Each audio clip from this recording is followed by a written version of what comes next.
Bom dia, na verdade, boa tarde, senhores. Espero que tenham tido aí um domingo excelente e que continue sendo excelente. E eu vou tentar contribuir com a sua alegria nesse domingo, porque eu vou fazer uma coisa um pouco diferente, que é refutar uma pessoa famosa. Geralmente eu evito esse tipo de coisa porque as pessoas geralmente não estão dispostas a um debate verdadeiro, assim, né? Uma disputátil, como a gente tinha na Idade Média, geralmente acaba caindo para as ofensas e tudo mais. Só que eu também acho que tem gente que fica falando muita bobagem aí, tem muitos seguidores e espalhando mentira, então eu acho que é importante que a gente também, vez ou outra, resolva refutá-los, né? Então o Átila Lamarino, ele resolveu fazer aí um vídeo sobre o porquê evolução é verdade, e eu assisti esse vídeo e tem tanta bobagem que eu achei prudente refutá-lo, porque alguém tem que fazê-lo, né? E antes que comece a me perguntar, dizendo quem é você para tentar refutar o Átila, ele é um sujeito passou pela Yale, ele é um excelente biólogo, famoso, você é um nada, você não sabe nada de evolução. Bom, eu tenho mestrado e doutorado, meu doutorado é pela Universidade de Oxford, eu trabalhei com evolução a vida inteira, meu doutorado foi com evolução, eu sou um pós-doutor em genética hoje, eu trabalho com evolução, porque eu trabalho com adaptação contra doenças, então eu sou um especialista na área e tenho autoridade para falar sobre o assunto. Inclusive, se selo de Yale de qualidade é o que conta, eu passei parte da minha graduação em Yale e, inclusive, coletei dados lá no Museu de História Natural de Nova York e em colaboração com Yale, e esses dados foram utilizados no meu mestrado, inclusive. Então, eu tenho condições de debater com Atlas, certamente, mas que fique claro, isso não é uma falácia pela autoridade, eu acho que não importa as suas credenciais, o que importa é a veracidade dos seus argumentos. E o vídeo do Átila é tão ruim, ah, não é só porque ele é feito para pessoas leigas, né, que justifica o fato dele cometer erros grotescos, né? Então, nós vamos assistir o vídeo dele juntos. Eu vou colocar na velocidade 2, porque senão a gente não vai dar conta de ficar ouvindo 16 minutos de Átila. Eu não quero torturá-los num domingo, que é um dia santo, né? Mas é melhor que a gente escute ele e vá refutando de pouco em pouco, né? Talvez eu pule algumas partes muito repetitivas, mas às vezes tentar pular acaba atrapalhando o fluxo da coisa. Então eu vou me diminuir aqui e nós vamos lá para o Átila e vamos ver o que ele tem a dizer. Nada na ciência é definitivo ou imutável, mas tem algumas coisas que a gente pode falar com muita propriedade. Uma delas é a afirmação de que todas as formas de vida que nós conhecemos estão relacionadas. Que a vida que a gente vê hoje em dia tem toda uma mesma origem e todos nós somos descendentes desses seres vivos originais. E se você tem alguma dúvida disso, vem ver como a gente pode falar essas coisas. Bom, eu tenho dúvidas e estou excitadíssimo para ver o que o Átila tem a dizer, porque ele começa o vídeo já mal, né? Porque ele admite que a ciência não é feita de certezas, né? Que ela é uma hipótese em andamento, que ela pode mudar as hipóteses e os modelos, as teorias, perdão. E ao invés de nos dar uma versão um pouco mais prudente do processo evolutivo, como por exemplo, mudança na frequência alélica ao longo do tempo, que aí eu concordaria com ele que há bastante evidência e que seria até muito fácil ele fazer um vídeo sobre isso. Não, ele já fala exatamente da ancestralidade comum e da origem da vida, ainda que ele não tenha nomeado dessa forma, porque quando ele diz que toda a vida na Terra é parentada, né, ele está afirmando que toda essa vida tem um único ancestral. Porque se a vida tivesse surgido espontaneamente lá na sopa primordial mais de uma vez, então nem todos os organismos seriam aparentados, uma vez que eles teriam origens independentes. Então, só nessa pequena frase, o Atcher já nos disse que ele vai provar, nesse pequeno vídeo de 15, 16 minutos, a biogênese e a ancestralidade comum, que são duas coisas que são, em princípio, impossíveis de serem provadas pelo método científico que ele defende.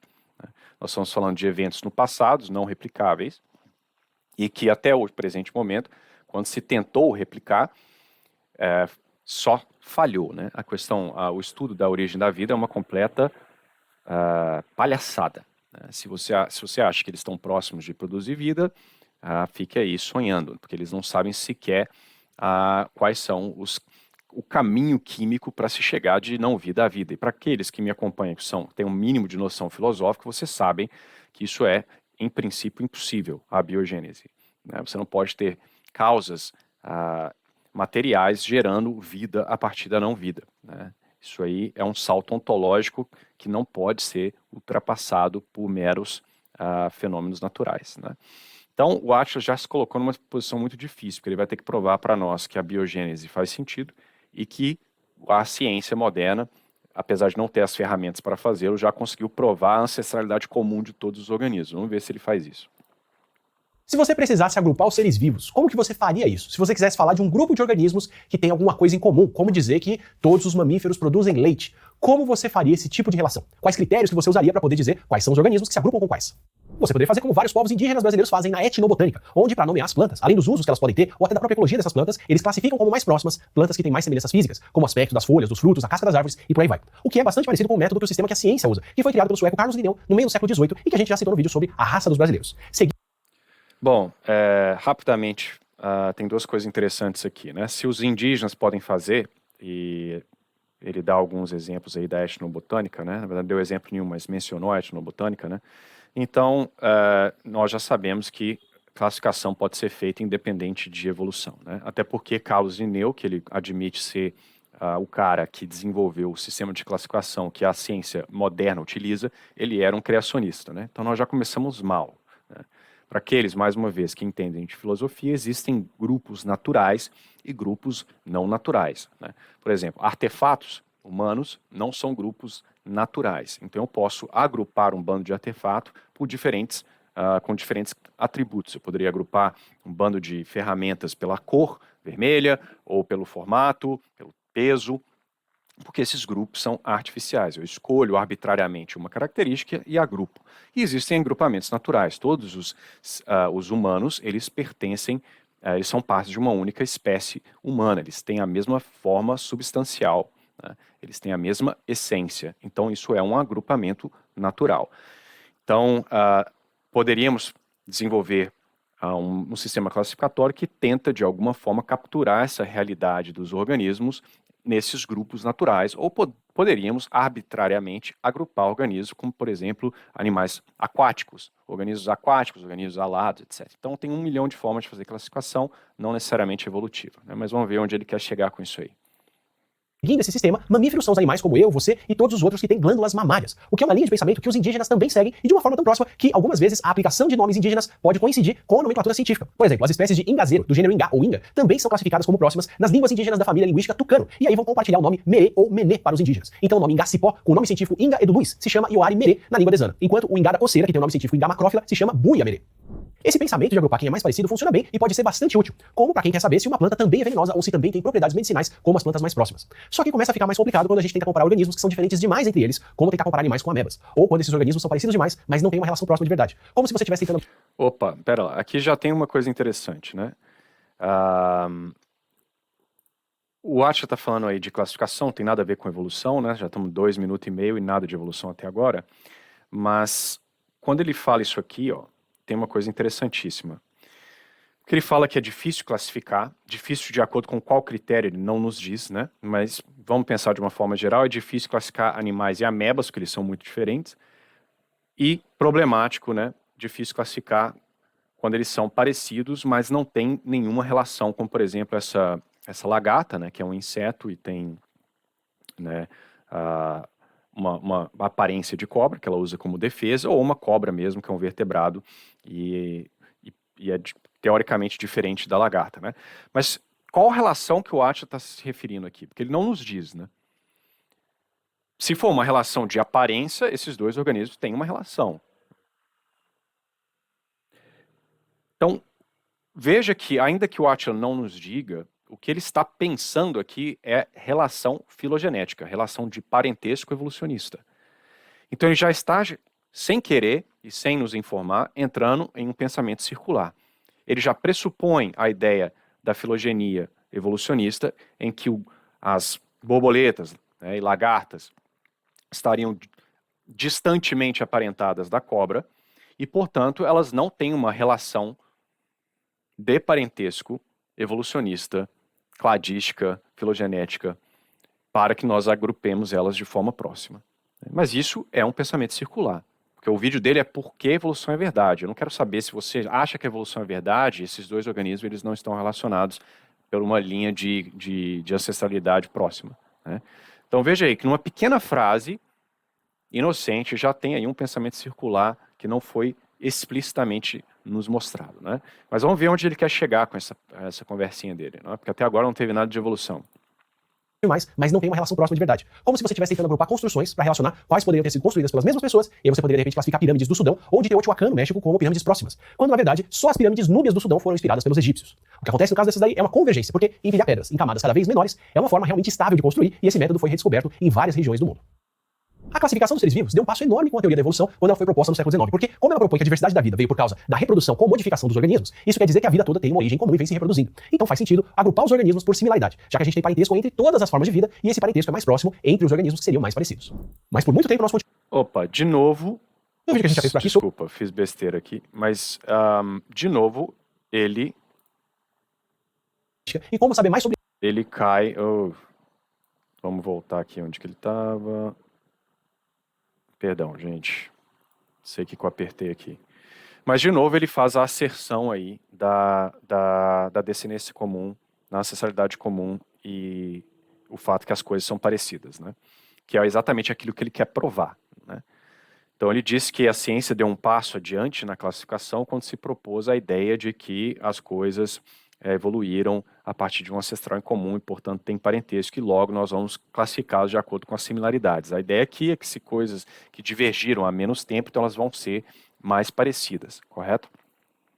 Acontece que isso não é prova de nada, isso é mais uma vez uma hipótese, a hipótese evolutiva, e sim, se a hipótese evolutiva fosse correta, então se esperaria que organismos que evoluíram há menos tempo sejam mais parecidos, porque eles tiveram menos tempo para se divergir. Mas é isso que se quer provar, e o Átila até agora não o fez.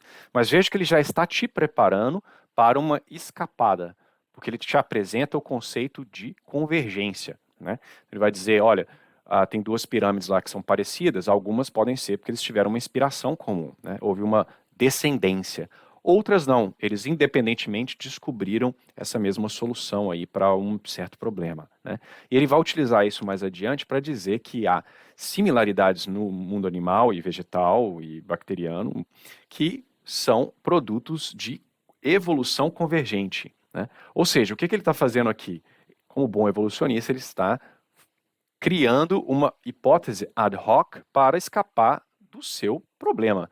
Porque se a evolução, né, ela propõe que organismos próximos são mais parecidos, então, quando isso não acontece, você observa organismos distantemente aparentados que são muito parecidos e organismos que deveriam ser muito próximos que são diferentes, então você, teoricamente, refutou a sua hipótese. Só que o evolucionista, para não largar o osso, ele vai dizer que não. Então, porque ele parte do pressuposto que a evolução é um fato, ele tem que dar uma outra explicativa, ele vai dar, a evolução gerou duas coisas parecidas independentemente. Isso de forma cega, né? Então, é isso que ele está querendo dizer, já te preparar para a fugida que ele vai dar, né, esse pensamento circular aí, ad hoc, né?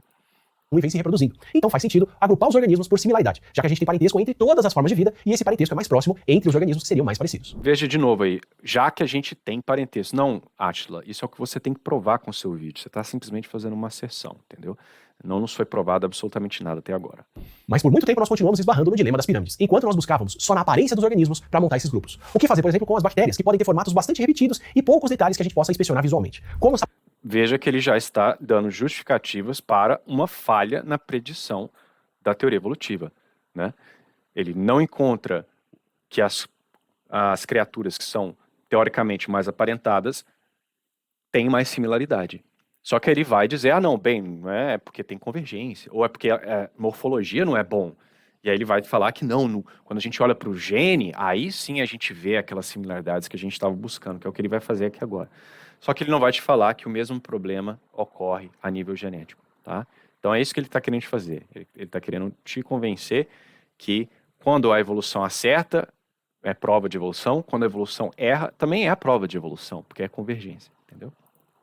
Saber se uma característica que é compartilhada realmente é compartilhada porque ela tem a mesma origem para vários organismos, ou simplesmente é o caso de uma convergência de organismos diferentes.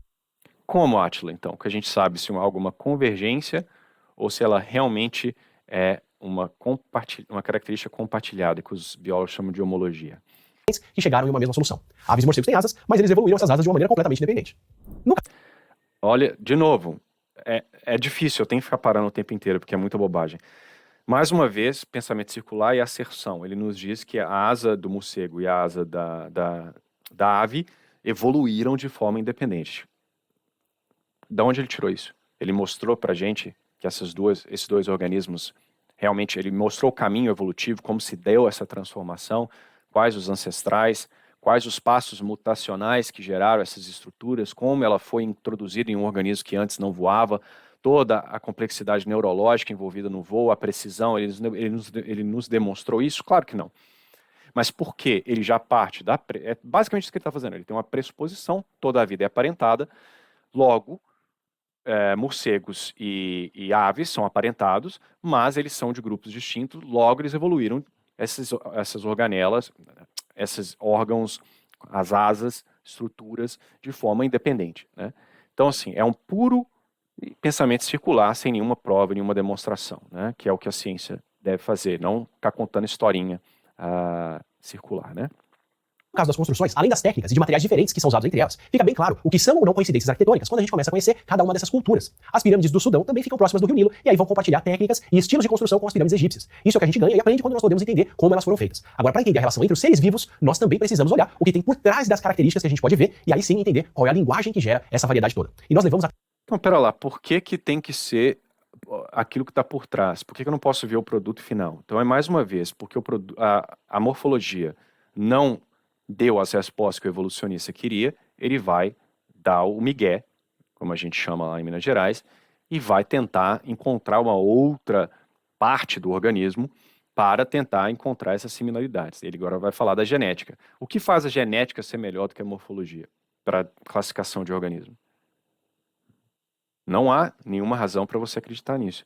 A não ser que você seja um reducionista que acha que nós somos simplesmente o produto dos nossos genes, o que é uma completa tolice metafísica, né? Os genes só existem porque nós existimos, eles são partes de nós, assim como uma asa é parte de você. Não existe grau preferencial de explicação nesse caso. Se tem algum grau de preferencial de explicação, é até o produto final, que é a substância como um todo, né? Então é tentar explicar o organismo pelas suas pequenas partes, né? Então o Átila, eu estou aguardando até agora a resposta do que a evolução é verdade, e nós não obtivemos até agora. Nós já estamos quase 5 minutos de vídeo, um texto do vídeo e nada. Até o século XX para poder combinar as ideias de classificação dos seres vivos com as ideias evolutivas. E para isso ser combinado, a gente precisou do trabalho que o monge e biólogo austríaco Gregor Mendel fez entre um período e outro. E é aqui... Gregor Mendel, que era outro, né, um católico, um monge.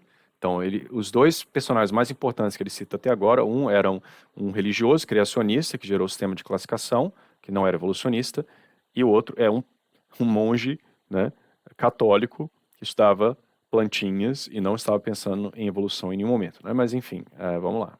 Mas a evolução é verdade. E que entra o que eu acho um dos avanços mais marcantes da segunda metade do século passado, que é a descoberta do nosso material genético e, com isso, a descoberta da relação genética entre todos os seres vivos.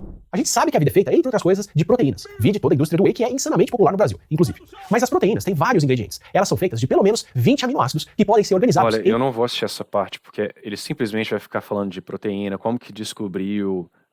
né, a questão das proteínas, etc. Vai falar aquela baboseira toda dele, etc. Vai querer dizer que a ordem de explicação a partir do material genético é melhor do que a morfologia. O que nós já dissemos não faz sentido, né? Mas vamos lá. Então vamos pular isso aqui que é muito chato. Com a descoberta de que a insulina extraída do pâncreas de animais podia controlar os níveis de açúcar do sangue de pessoas, ela virou um tratamento para diabetes para as letrinhas do DNA. O sangue não só descobriu a ordem e a sequência... E tem uma outra coisa. Quando ele fala, né, as letrinhas do DNA, e naquele um tempo atrás ali, ele falou, né, o código, talvez, ou, né, você vê já um problema, né, que toda letra, toda escrita, todo código, ele implica um intérprete e alguém para gerar o código, né? Se o materialismo que o Átila defende é verdadeiro, então não há letras, não há código. O que há é um processo ao acaso que gera organismos por puro acaso que não deveriam de forma alguma demonstrar nenhum tipo de ordem simbólica, como por exemplo uma escrita, no caso ali do DNA tendo 4 letras, gerando proteínas, etc. Então essa analogia, né, cibernética ou, né, pegando emprestado coisas aí humanas que envolvem intencionalidade, direcionalidade, inteligência, não pode ser utilizada por alguém como Átila, que é um ateu, que acha que a vida surgiu a partir de causas materiais, né? Mas ele vai usar dessa linguagem assim mesmo, né? Dos aminoácidos da insulina bovina, como também deu a partir da descoberta de que outras proteínas também tinham uma ordem certa dos aminoácidos, que eram particulares de cada uma delas. E essa ordem era conservada entre outras proteínas do mesmo grupo. Então, conforme as insulinas foram estudadas, como a insulina do porco, da ovelha, do cavalo e até da baleia, nós fomos descobrindo algumas pequenas diferenças entre elas. Agora a gente tinha noção de que as diferenças podiam ser quantificadas e dar uma informação muito mais objetiva do que as semelhanças para comparar os organismos. É como se a gente enxergasse o que tem por trás da Matrix. Lembrando do Tá. Então, basicamente o que ele está dizendo aqui é que se vários organismos distintos produzem insulina e têm na conformação proteica da insulina similaridades, então isso é uma demonstração de que eles têm um ancestral em comum, né? A ideia aqui seria que eles herdaram essa proteína desse ancestral que tinha lá a insulina, né? Mais uma vez, isso é uma asserção, isso é um pensamento circular, né? Isso é uma hipótese, a hipótese original de que as similaridades se dão por causa de ancestralidade, mas não nos foi demonstrado que a insulina evoluiu de uma forma ou de outra e que ela foi herdada por esse organismo. Ele está simplesmente fazendo essas asserções baseadas nessa pressuposição original. Então, ele não provou absolutamente nada. Ele quer nos dizer que a evolução é verdade. Ele está pressupondo que a evolução é verdade desde o início e simplesmente avaliando os dados conforme essa pressuposição, né? O fato de que vários organismos utilizam insulina não quer dizer, ainda que há uma similaridade proteica, que essa similaridade se deu por ancestralidade. Você tem que demonstrar o caminho evolutivo que gerou essa proteína, né? E é óbvio que o Átila não vai fazer. E não há ninguém que tenha feito, tá? Não é só ele, não.